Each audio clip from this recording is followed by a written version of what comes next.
1,000 meters above the frigid North Sea, disaster strikes.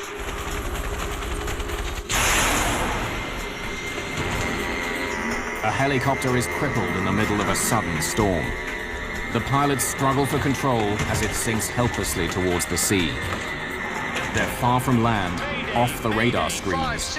No one knows exactly where they are.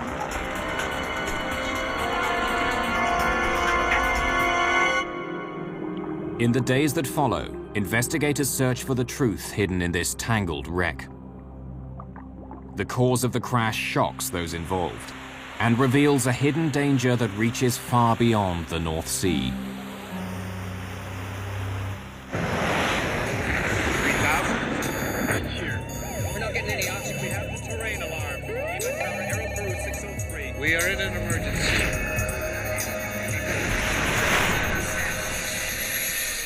January the 19th, 1995.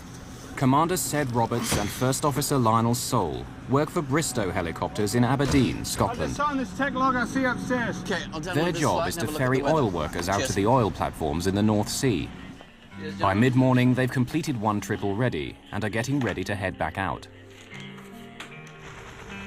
Their helicopter is Super Puma 56 Charlie. While it's being checked out and refueled, Flight Officer Sole checks the flight logs, and Commander Roberts goes through the weather reports, which are updated every 2 hours. Oh, weather's okay. Good for January. This is where they're heading, the North Sea. The discovery of oil here in the 1960s was a shot in the arm for the British economy. Brent crude, as the oil is known, is a light, sweet crude, ideal for turning into gasoline, and its price is a benchmark on the international oil market. It helped turn Aberdeen, the Scottish port city closest to the oil rigs, into a boom town, the European oil capital. All the leading oil companies have offices here. The city is focused on getting the black gold ashore. Because the rigs are so far offshore and the weather so unpredictable, helicopters are the only way to reliably ferry workers back and forth. Hundreds of thousands of people make the trip every year. The Super Pumas are one of the workhorses of the North Sea oil industry. Used around the world by industry and military, they're durable, tough, and made to withstand the elements. There are more of these helicopters flying offshore here than anywhere else in the world. The passengers heading to the platforms today gather in the heliport's departure lounge. They all work for the Texas company Marathon Oil. The North Sea has scores of oil fields. They're divided up between several countries, including England and Norway. The governments then sell the rights to drill to a variety of oil companies. Marathon operates 3 platforms in the so-called Bray field: Bray East, Bravo, and Alpha. North Sea oil platforms are like cities that never sleep. They stand on the seabed, held up by enormous legs made of either metal or concrete. Below each one, pipes snake out to the seabed. Some punch straight down, others fanning out at an angle for up to several kilometers. The same platform may be extracting both oil and natural gas at the same time. Out here, you're surrounded by the sea, with nowhere to go. The weather is often horrible, and the work on a rig can be rough, dirty, and dangerous. It's difficult to find and retain the skilled workers needed to pull the oil from the sea, so the platforms are built to keep the workers happy. Movies, internet cafes, gym equipment, even great food are all provided by management to ensure the men are entertained.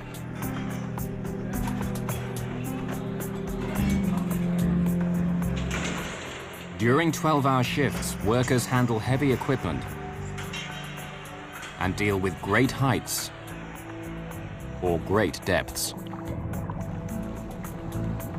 But there are strict rules too. To protect the safety of everyone on board, there's no drinking, and smoking is severely restricted. MayDay, explosion of fire on the Piper platform. All personnel abandoned. One of Britain's worst disasters happened in the North Sea oil fields. In 1988, on Occidental Petroleum's Piper Alpha platform, the gas exploded and set fire to oil.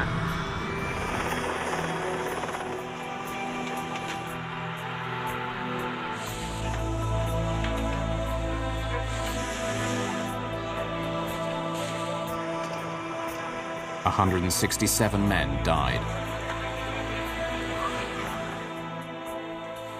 The potential for disaster is never far away. But on this January day, the Marathon oil workers prepare as they always do. All 16 are scheduled to spend 2 weeks on Marathon's Alpha platform, followed by 2 weeks off. To these men, getting to work has become routine. But getting a ticket on this flight calls for something a little out of the ordinary.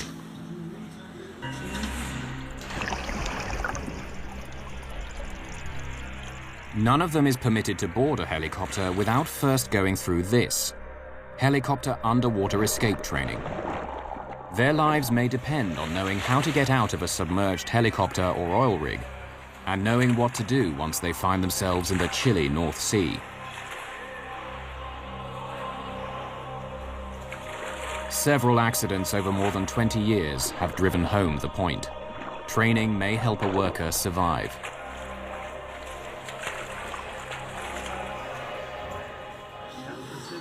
Before they set off on every flight, they must watch the video, how to behave if there's an emergency on your flight.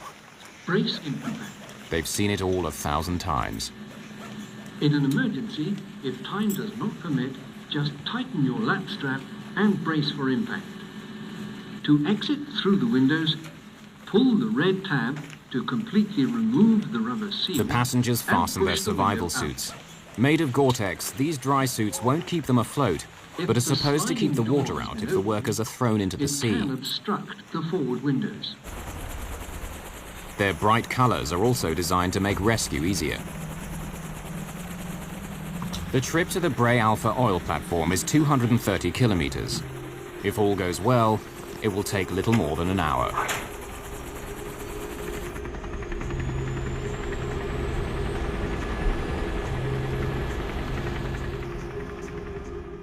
Then, 120 miles out, they'll reach an area called the Gate. That's where all the helicopters split up and go their separate ways to the individual oil platforms. Bray Alpha is about 40 kilometers from the Gate. For part of the journey, the radar operators at air traffic control in Aberdeen won't be able to see them. The reason why we lose low-level radar coverage out over the North Sea is, in essence, because the Earth is round. As a helicopter's flying outbound to an oil rig, it's actually following the curvature of the Earth. But radar pulses travel in straight lines, which means that as they travel further and further away, a gap opens up between the surface of the Earth and the radar waves. If an aircraft flies into that gap, then it'll disappear from radar. In the case of Aberdeen, a helicopter operating about 2,000 feet will disappear into that gap at about 80 miles. It's a black hole, which Super Puma 56 Charlie is now entering. The helicopter and the 18 men on board are over halfway to the rigs, and from this moment on, no one knows exactly where they are. 56 Charlie is a Super Puma helicopter serving the North Sea oil platforms off the coast of Britain. It's halfway through a long flight carrying 16 passengers to the Bray Alpha oil rig. The crew is getting concerned about what they see on their weather radar. The forecast called for scattered clouds, but the weather is changing fast. What do you think about this cloud? It's quite thin. Yeah, but look, we're getting some cumulus too. It's quite small, about 100 yards across. Yeah, but it's developing a bit. Cumulus are puffy white clouds like balls of cotton wool. They're beautiful to look at and usually harmless. They only last between 5 and 40 minutes. But helicopter pilots prefer to go above them if possible, because the air inside and below gets very bumpy. Let's try to climb above it. Go to 5,000 feet. Right.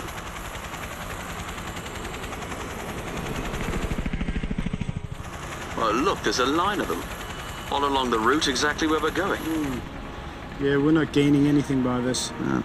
Let's drop back down to 3,000 feet. Right. So far, the weather is nothing to worry about. But over the North Sea, it can change suddenly.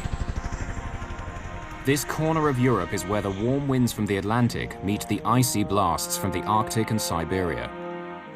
The warm water vapor condenses into clouds, cools, then sinks. It creates strong winds, pushing the huge masses around. The friction caused by this motion can make the clouds electrically charged, and that electricity can be released as lightning. What starts out as a placid day can end up in a violent storm. It's now 1 hour after takeoff, and 5-6 Charlie is approaching the gate, the point where helicopters begin their descent to the individual oil platforms. They're 25 miles from their destination, and the weather is starting to get worse. Bray traffic, 5-6 Charlie, 120 miles on the 056 HMR. They make contact with Bray Traffic Watch, located on one of the oil platforms. It handles all the comings and goings of helicopters.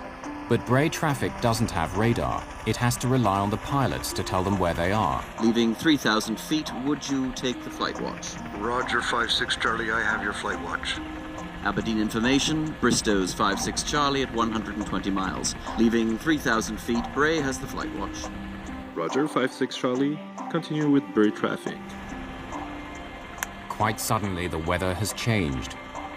Instead of the harmless fluffy balls of cotton wool, a line of dangerous cumulonimbus clouds is now blocking their path. They rise up like huge white mountains, more than 10,000 meters, far higher than the chopper can fly. Underneath, they're dark and menacing. Pilots try to avoid them at all costs. Inside, gusts of wind can reach up to 100 kilometers an hour. The turbulence can make the flight unpleasant, but that's only part of the danger. The cumulonimbus, that's the granddaddy of all clouds. It stretches from around about 1,000 feet at its base all the way up to 30,000 feet. They are the most dangerous clouds that aircraft can come across, particularly small aircraft like helicopters. Within a cumulonimbus, you're going to find severe turbulence, you're going to find icing, you're going to find heavy rain, and of course you're going to find lightning. If you're flying a helicopter, that's not where you want to be. Lightning is one of the most powerful forces of nature.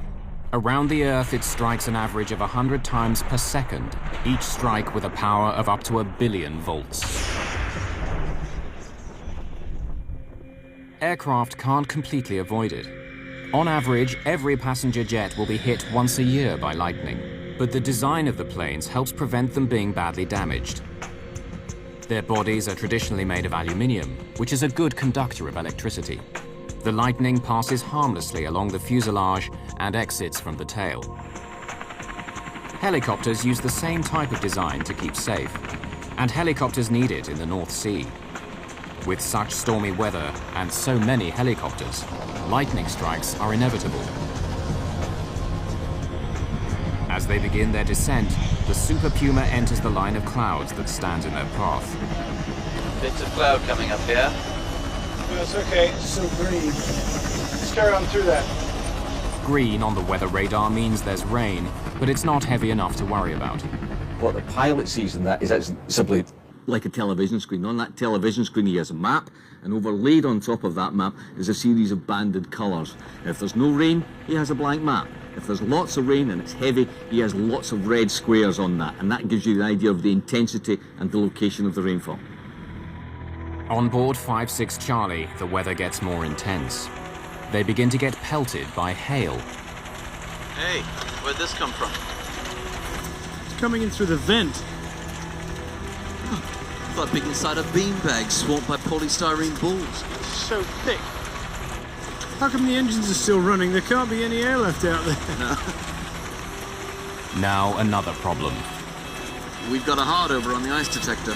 It's probably just an ice pellet stuck in the probe. Right. The helicopter has an ice detector, a probe outside the craft, which is supposed to tell the pilots whether there's ice on the blades. But they think it's become jammed with ice and is giving a false reading. And then, disaster. Bloody hell. What was that? Lightning, I saw it. Well, this is bad. There's something very, very wrong with this. We'll have to go down, I'm afraid. The helicopter has been damaged, but they don't know how badly. The entire body is shaking and vibrating. The crew's first instinct is to get down to a lower altitude in case the worst happens and they fall out of the sky. Mayday, Mayday, 5-6 Charlie, lightning strike, severe vibration. Mayday, Mayday. 40 kilometers away, another helicopter is about to leave an oil platform.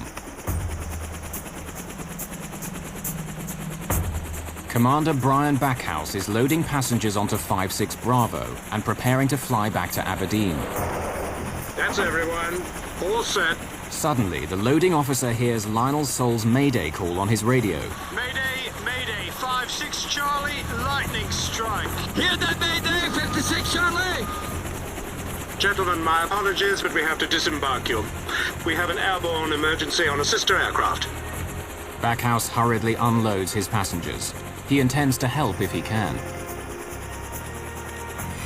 Meanwhile, a gale is steadily building up, with winds in excess of 70 kilometers an hour.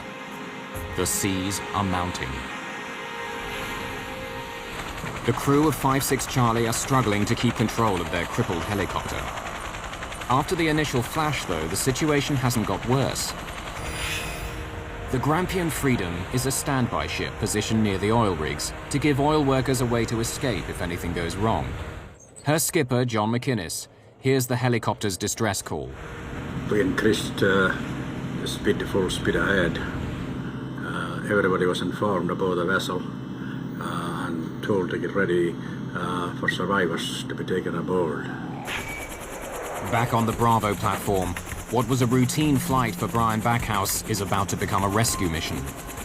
He intends to find the stricken helicopter and nurse it to safety.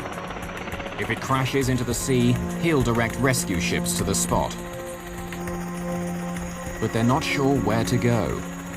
Let's go to the gate and proceed from there. At least they have a starting point. The Grampian Freedom doesn't know where to go either. They're getting conflicting messages about where 5-6 Charlie is. The helicopter's tiny size and the rough seas make it hard to find.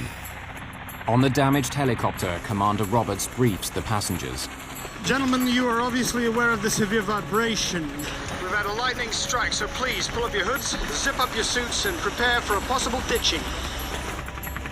Countless hours of training is supposed to have prepared all on board for a moment like this. In a real emergency, how many will remember it? 1,200 feet, we're still flying. Let's try to make it a Bray Alpha and land there. Their destination, the Bray Alpha platform, is now only 11 kilometers away. 3 minutes have passed since the explosion, and things don't seem to be getting any worse. I'll just try a few small inputs, make sure everything's working. Yes, we've got control in pitch, we've got control in roll, and we've got control in yaw. Tail rotor! The helicopter is beginning to spin round, a sure sign that something's happened to the tail rotor. The only thing the pilots can do to stop the spinning is to switch off the main rotor blade. Power off, engines off. Ditching has become inevitable.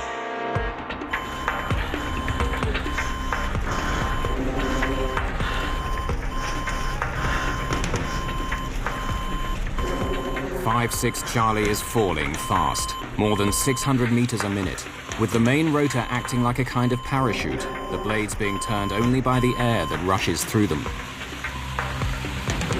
Mayday, Mayday, tail rotor failure, ditching. Brace for emergency landing. At this speed, they're about 40 seconds from hitting the North Sea. The other pilots in 5-6 Bravo are searching in vain. There's no sign of 5-6 Charlie in the sky or in the water. Then they hear another distress call. Mayday, Mayday, tail rotor failure, ditching. Mayday, Mayday, Mayday. Relaying for 5-6 Charlie. We have a suspected tail rotor failure. He is ditching. Commander Backhouse in 5-6 Bravo knows that he is closest to the stricken helicopter. Everything depends on him. But he's not equipped to locate the distress beacon 5-6 Charlie will use when it ditches. All he can do is search mile after mile of grey sea. Back on the Grampian Freedom, the crew begins searching the sea as well as the sky. But they know 5-6 Bravo can cover ground more quickly than the enormous, slow-moving ship. They do what they can and wait for better directions. Floats, floats, I can't find the floats! I got it! Just keep it at trim angle. Right. The pilots of 5-6 Charlie are about to attempt one of the most difficult maneuvers, ditching or landing in the middle of the heaving sea. Floats under the helicopter are meant to keep it from sinking. If they're deployed too soon before touchdown, the chopper may lose what little stability it has and topple over. Too late, and they won't inflate completely. Instead of riding the waves, the helicopter will sink below them. There's no second chance.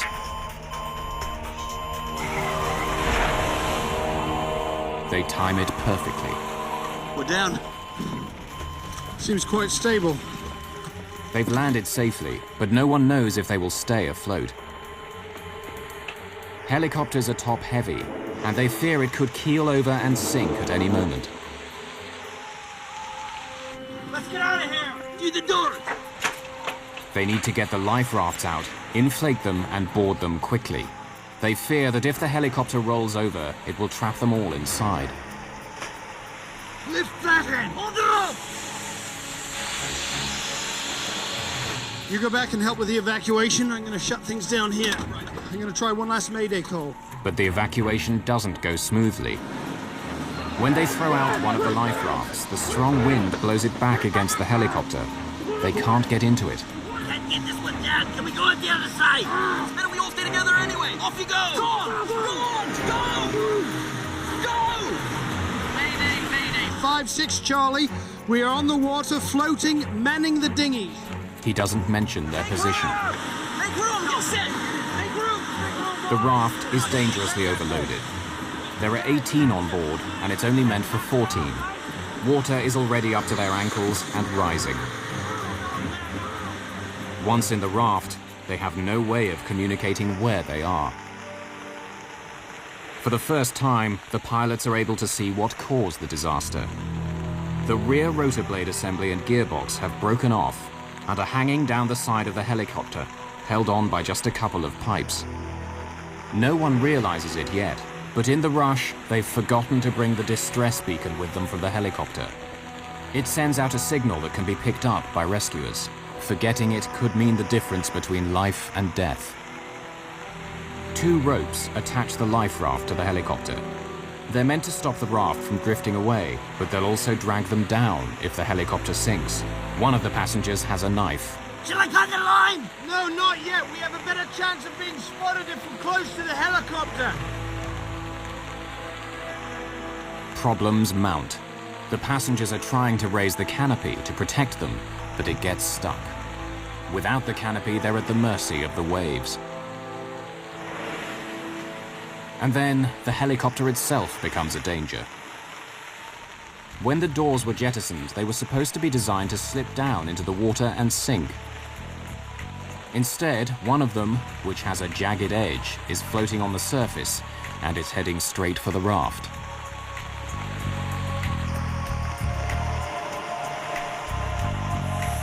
The life raft has been punctured by the floating door. Come on, Bill! Bill, with everything you got, we're gonna sink! No, don't worry about it. We're not going to sink. We've got double-layer rubber tubes here filled with air! It cannot sink! One way, but we're under! Not The gonna pilots sink. do their Get a best hold to of put on a yourself. brave face. There are other helicopters and ships out there! They know we're down! They heard our Mayday! The overloaded life raft is getting lower and lower in the water. Inside, it's already waist deep. Now the pounding waves are pushing them beneath the sharp edges of the drooping helicopter blades. We need to get some distance! We'll have to cut the line! There are supposed to be 2 safety lines connecting the raft to the helicopter, one short, one long. But the long line is broken. The long line's been cut! It's been shredded!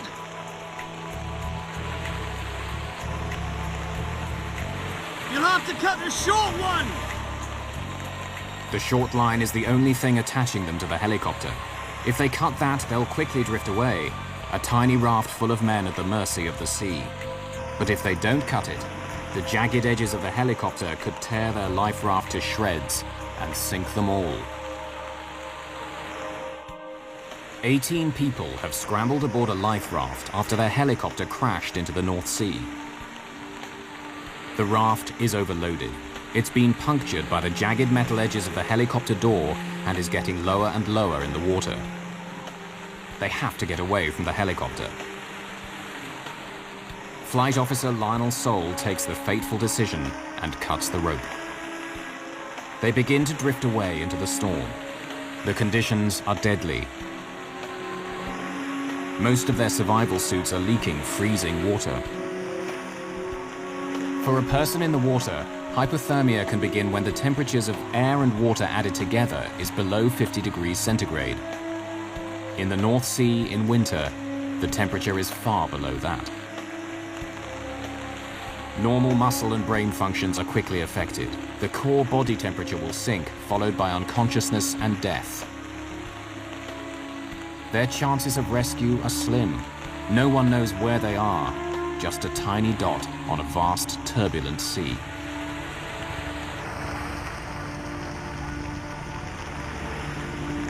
Quiet! Quiet! Hear something! There's a helicopter!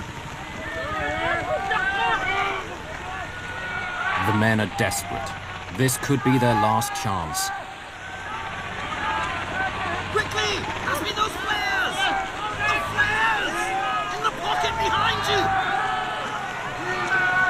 Come on! Spot a flare, you blind bastard! We're over here! But it's all in vain. The helicopter passes by. The men can't believe it.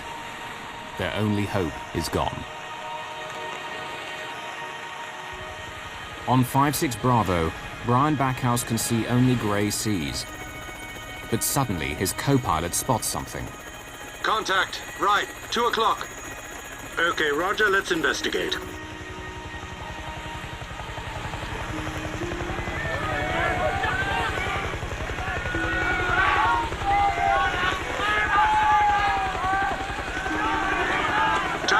Contact. Target confirmed. 56 Charlie. Stand by for position report. Like a guardian angel, 56 Bravo hovers directly above the survivors for over an hour, directing rescue boats and aircraft towards this tiny speck in the ocean. He came in and hovered fairly close because he wanted to count the number of people on board the life raft. So for a while he was right over the top of us and blowing us around a bit. But as soon as he had got the information he wanted, he backed off and he was just marking the position for the rescue craft to find us. First to arrive is the Grampian Freedom. We had lookouts posted all around the vessel, some on top of the bridge, on each wing of the bridge. A helicopter came and it started crisscrossing our bow, which is not our procedure in that kind of situation. Almost a mile away from the raft, the Grampian Freedom launches its fast rescue boat. The boat sets off at full speed to the rescue. The rain and waves make finding the raft difficult.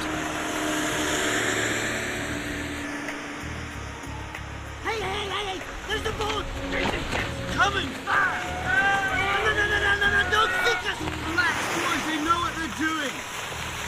Let's go! Quickly, go! The rescue boat throws a lifeline to the stranded men, and they begin pulling themselves to safety. But there's another challenge ahead their training hasn't prepared them for. You reach the standby boat and you're looking at the hull, a huge steel hull. You said, I'm never going to get up there. But the crews are well trained. They wait for the swell to go up and down in the right motions. and they have a large net hanging down the side of the boat.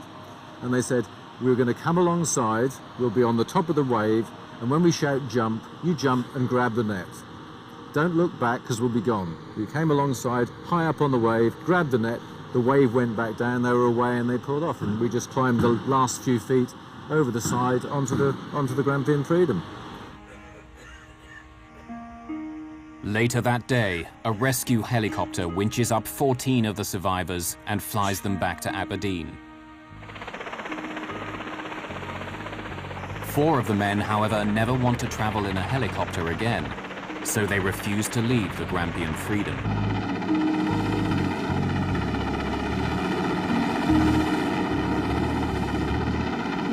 They're in for ever more misery. They're buffeted by a force 10 gale the whole of their long journey back to Aberdeen.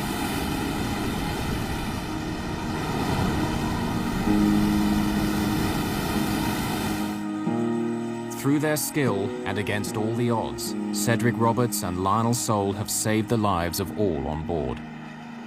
I must admit at the time I did think that was it, we were going to die. The whole world had changed from being really good to being what I thought was a complete disaster at that time. It was the worst situation I'd ever been in the air, and I was very worried that that was going to be it. But the day after the accident, they came under suspicion. Their report on what happened starts being questioned. Lightning, notionally at least, should not affect a very powerful North Sea helicopter. This is the first time I can recall a lightning strike having ended up with this kind of conclusion. The experts are skeptical of the pilot's story. No other helicopter is known to have crashed into the North Sea because of lightning. Perhaps there had been some mechanical failure. There are even whispers of pilot error, of recklessly flying into storm clouds. The evidence to support their story was now beneath the waves with 5-6 Charlie.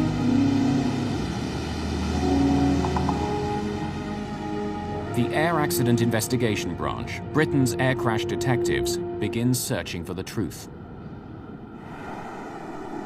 It may look like a rig, but the stay dive is actually a ship, mostly used for servicing oil platforms.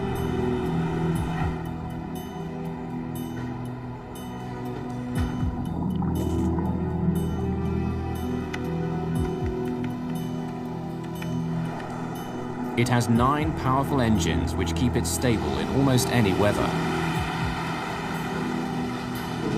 And it carries miniature submarines for underwater exploration.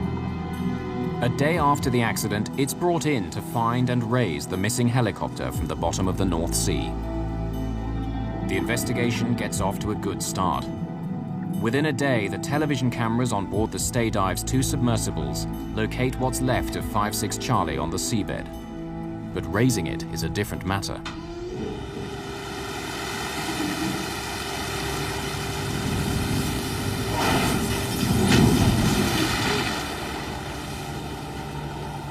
They carry on working into the night.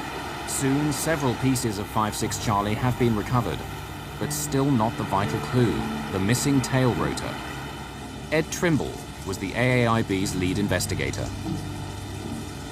But the big problem was to recover the tail rotor assembly. Without that, the investigation was literally going nowhere. We knew that the tail rotor assembly had been dangling over the side of the pylon as the helicopter had ditched, and it therefore detached at some point between the ditching and where we had caught up with the main wreckage.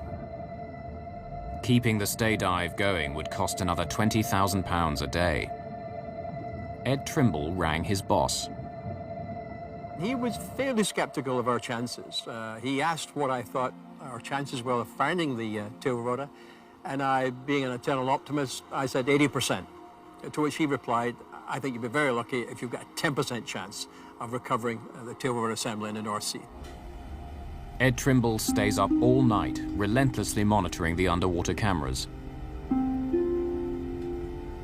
I didn't want to be in a situation where we would have missed any evidence of further wreckage, and in particular, any parts of the tail rotor assembly. Go get yourself a coffee, Eddie. And by the time 8 o'clock was looming, I decided to go down to the galley to get a coffee. And I couldn't have been away any more than maximum 7 to 10 minutes when I suddenly heard these tremendously excited shouts from our team. As I walked in, or ran in, there, smack in the middle of the screen, was the whole of the tail rotor assembly. And even at the first glance, I could see that one of the tail rotor blades showed clear evidence of a lightning strike. The crew was right. The submarine's cameras revealed telltale burn marks on the tail rotor blade.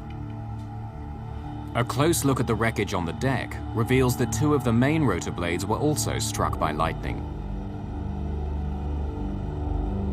But it's this tail rotor that suffered the most damage.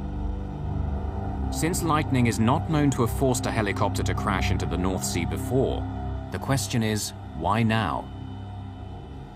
Ed Trimble called in lightning expert John Hardwick to discover just what had hit 5-6 Charlie. What we wanted to do with this set of tests was to take a set of tail rotor blades from the Super Puma helicopter and subject them to varying energy levels of simulated lightning strikes. The lightning objectives at Culham basically were to try and reproduce the degree of lightning damage in order to identify what kind of level of energy was associated with this particular strike.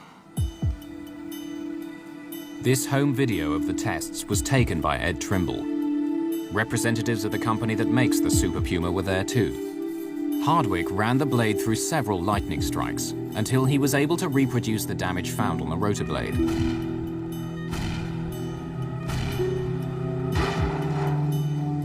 To do it, he had to generate a simulated strike of enormous power. Something far more dangerous than anyone thought the helicopter would be exposed to. Something that wasn't supposed to happen over the North Sea.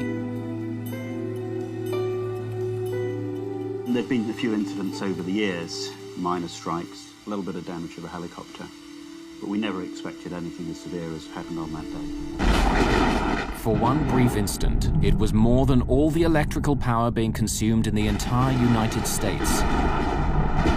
Some 30 billion watts. And this enormous flash of lightning had happened over the North Sea, where each year almost 3 million passengers fly unsuspecting to the oil platforms.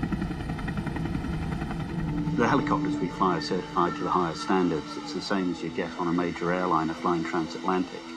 So we had no reason to believe that any lightning we had encountered would do any severe damage to the helicopter. Ordinary lightning wouldn't. But this wasn't ordinary.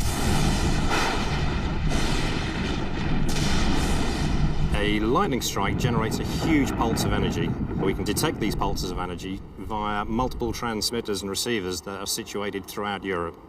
The information is calibrated locally, and once the position has been triangulated, that's passed to the Met Office in London. When the records were examined, they showed something very peculiar. This is what they think happened. Inside cumulonimbus clouds, tiny ice crystals are swept upwards by the wind currents. At the top of the cloud, where it's much colder, they combine with other crystals to form hail. The hail, being heavy, plummets back to Earth.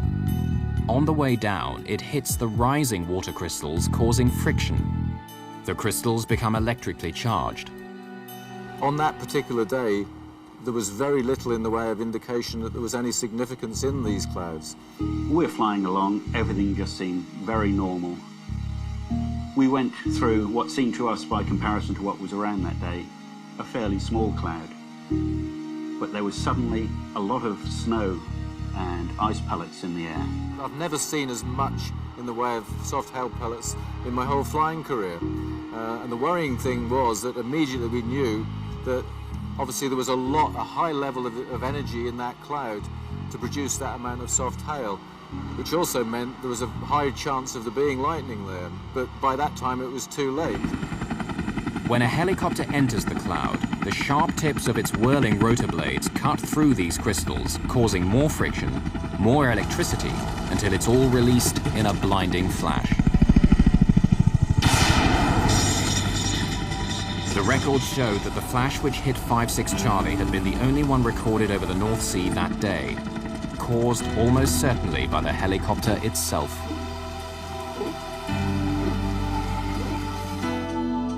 However, for some reason, nearly all the damage had been confined to the tail rotor. What was it about the tail rotor that had made it especially vulnerable? Then Ed Trimble made a remarkable discovery.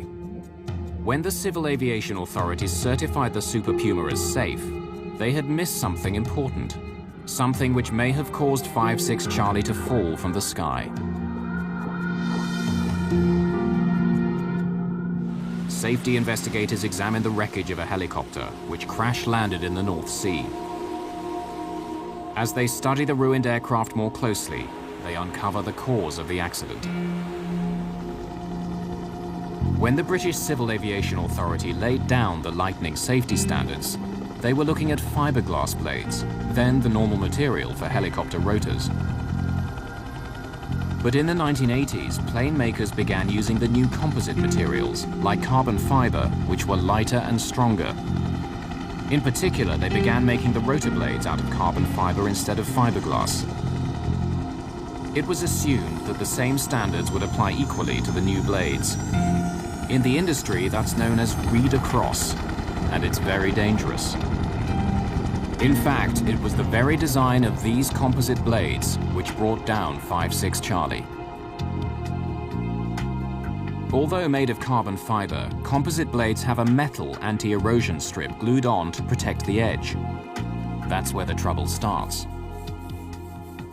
Carbon is a conductor of electricity, but it's 1,000 times worse than aluminium, so you get 1,000 times as much heat produced. The carbon blade gets very, very hot. And when the current meets the metal strip running along the edge,